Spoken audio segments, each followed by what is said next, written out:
We could see his anger and his frenzy escalating, and we were afraid our next call in Sacramento County was going to be to a murder case. It turns out Carol Daly and her colleagues were right. In February 1978 in Rancho Cordova, the same neighborhood where the East Area rapist carried out his first attack a year and a half earlier, a couple went out for an evening stroll. February 1978, about 11 o'clock at night, Brian and Katie Maggiore go out to walk their dog in Rancho Cordova.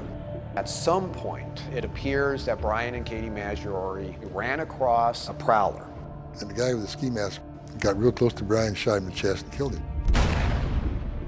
There's a witness, and he hears a gunshot, and he sees multiple muzzle flashes from a gun being discharged by a man standing near a fence, firing down into the ground where Brian is at. Then there's a scream from Katie, and then another single gunshot. Evidence left at the scene tied these brutal murders to the East Area rapist, leading detectives to believe that the prowler was getting ready to carry out his next attack when the Maggiores interrupted his plan. Paul Holes gave us a look at the evidence he had compiled over the course of his investigation. This is a picture of the bindings, pre-tied shoelaces that were dropped by the shooter in the Maggiore homicide. And why, when you saw these at that particular crime scene, did you think this is the East Area rapist? Because with the East Area rapist, we know he went into a house with binding material with him. And sometimes he would have those bindings pre-tied. There are some echoes here in how quickly he was ready to kill someone who caught him. Yes, to protect himself, he will kill.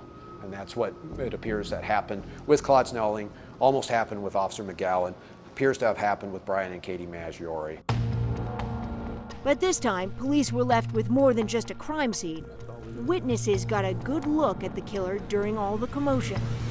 I heard 5 shots, and I jumped and looked out the window, and I saw a man run down the sidewalk, and I saw the boy across the street. And came right up on the lawn next to the tree, and right as he came to the tree, he looked up and he saw me standing right here. A forensic artist sketched this composite drawing of the killer based on witness testimony. Time is against us. We want to personally show everybody the sketches. What happened after the Maggiore murders?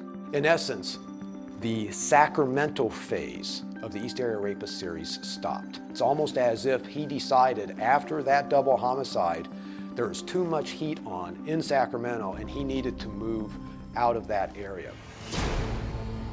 The East Area rapist had terrorized the Sacramento area for 22 months, but suddenly his reign of terror there appeared to end.